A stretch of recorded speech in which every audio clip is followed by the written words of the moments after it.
आप लोगों को इंटर्नशिप का वर्कबुक किस तरीके से प्रिपेयर करना है उसको मैं बता देता हूँ पूरा डिटेल्स में। तो ये है आपका एसओपी जिसमें इंटर्नशिप का वर्कबुक कैसे बनाना है उसके बारे में बताया गया है। और यहाँ पे जो इसका वेटेज है वो 35% है। यहाँ पे हम लोग देख लेते हैं एसओपी में, यहाँ पे दिया हुआ है कि इसका वेटेज कितना होता है। तो यहाँ पे आप देख सकते हैं वर्कबुक का जो वेटेज है 35%। और रिपोर्ट जो आप बनाओगे वर्कबुक के बेस पे ही रिपोर्ट बनाओगे, तो ये भी 35% बेस है वर्कबुक पे। और आपका जो वाइबा होगा रिपोर्ट और वर्कबुक के आधार पे ही होगा, तो ये 25% भी वर्कबुक पे ही आधारित है। तो वर्कबुक इतना इम्पोर्टेंट डॉक्यूमेंट है, तो इसको कैसे बनाया जाएगा इसको हम लोग देख लेते हैं। बाकी के चीज़ें हम लोग पिछले वीडियोज़ में कवर कर चुके हैं। तो ये इंटर्नशिप वर्कबुक को इस तरह से इग्नू ने एक फॉर्मेट बना करके भेज दिया है कि आपको ऑपरेशंस में आपको क्या क्या सीखना है, क्या क्या नहीं सीखना है। तो जैसा मैंने पहले भी बताया है कि वीक में 5 डेज़ आपको वर्क करने हैं और उसके बाद 4 वीक्स तक वर्क करना है। आपको क्या क्या सीखना है लाइब्रेरी में जा कर के वो देख लेते हैं हम लोग। ऑपरेशंस में सबसे पहले एक्विजिशन आता है, असेसनिंग आता है, classification, catalogue, resource management, stick verification, ये सारी चीज़ें ऑपरेशन के अंदर आया। अब आप इंटर्नशिप में सबसे पहले गए और आपको बोल दिया गया कि आपको बुक पेस्टिंग करनी है। बुक पेस्टिंग मतलब होता है कि किताबों पे बुक कार्ड लगाना होता है, उसके बाद ड्यू डेट स्लिप वगैरह चिपकाना होता है, वो आगे के वीडियोस में हम लोग देखेंगे। तो वो काम आपको असाइन कर दिया गया। तो आपका डे फर्स्ट है और आपको वो काम असाइन कर दिया गया। तो आप वर्कबुक कैसे बनाओगे वो हम लोग देख लेते हैं। तो ये इस तरह से आप A4 साइज़ पेपर ले लोगे और वहाँ पे पेन पेपर से आप अच्छे से लिख सकते हो। और उसके बाद फिर आप वीक 1 हो गया, डे 1 हो गया और ये मॉड्यूल हो गया, सर्कुलेशन मॉड्यूल हो गया। तो क्या होता है बुक पेस्टिंग में क्या होता है और स्टैंपिंग में क्या होता है। बुक पेस्टिंग में 3 चीज़ें हम लोग लगाते हैं, 2 चीज़ें, एक तो ड्यू डेट स्लिप हो गया, बुक पॉकेट हम लोग चिपका देते हैं और फिर पॉकेट बुक कार्ड बना के रख देते हैं उसमें। फिर स्टैंपिंग लगा देते हैं कि बुक लाइब्रेरी का ही है। फिर उसके बाद टैग पेस्टिंग कर लेते हैं, ये RFID सिस्टम का है। तो इस तरीके से आपको सिर्फ इतना ही शॉर्ट फॉर्म में लिखना है, पूरा ये नहीं करना कि हम लोग बुक चिपका रहे हैं या ड्यू डेट स्लिप, पूरा विस्तार से नहीं लिखना, सिर्फ आपको सिंपल सा लिख देना है बुक पेस्टिंग। बुक पेस्टिंग में आप ये भी और लिख सकते हो कि फिजिकल प्रोसेसिंग के अंतर्गत ये आता है, तो फिजिकल प्रोसेसिंग आप इसको लिख सकते हो।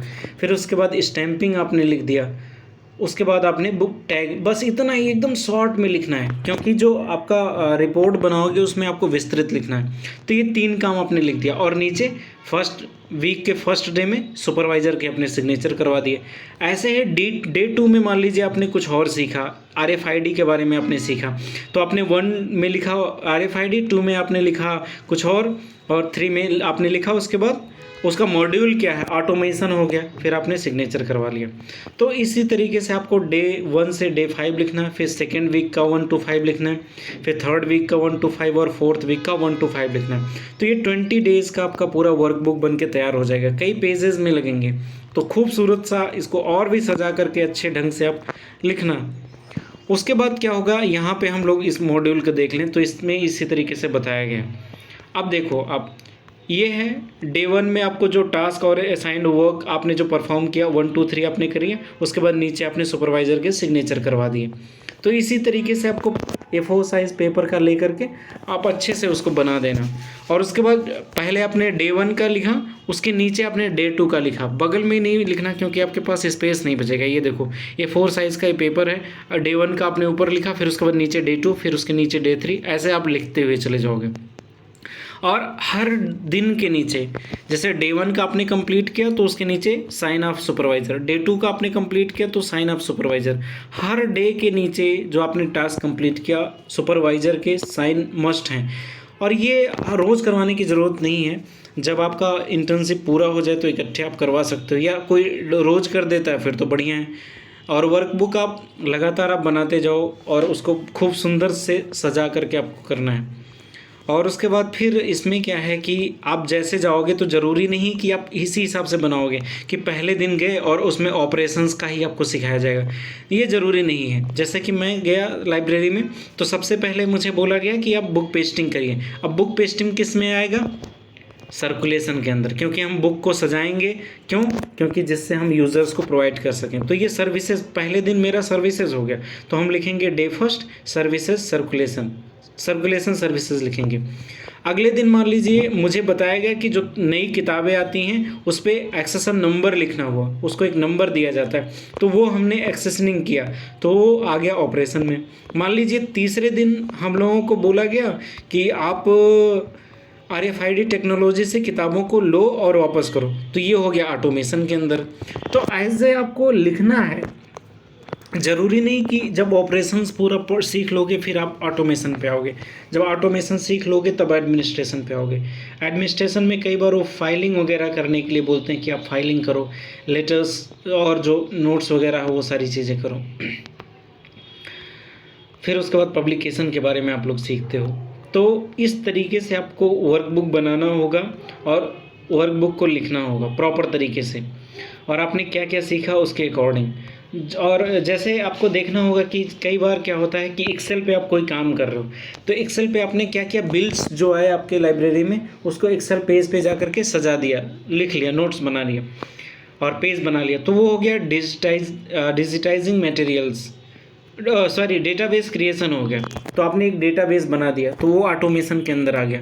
और उसके बाद जब RFID से बुक को लेना देना हो गया, और उसके बाद फिर जब ये आप इंटर्नशिप में जब आप काम करोगे तो आपको सब कुछ पता चल जाएगा, और जो शब्द मैं बोल रहा हूँ उसको ज़रूर आपको लिख लेना चाहिए, जिससे आप वहाँ पे जा कर के क्या क्या चीज़ें सीख सकते हो। हालांकि अन्य वीडियोज़ में मैं उसको बता भी दूँगा। उसके बाद क्या होता है कि जब लाइब्रेरी में आप इंटर करते हो, और जब लाइब्रेरी हर चीज़ आपको सीखना होता है, यहाँ तक कि गमले भी रखे गए हैं तो उसको भी आपको सीखना होता है। मैं एक बार देख लेता हूँ यूट्यूब पे अगर वो अवेलेबल हो, वीडियोस कुछ मेरे यूट्यूब पे अवेलेबल हैं इंटर्नशिप के, तो मैं उसको दिखा सकता हूँ। अभी संभव नहीं है इंटरनेट की वजह से, खैर बाद में आप देख सकते हो।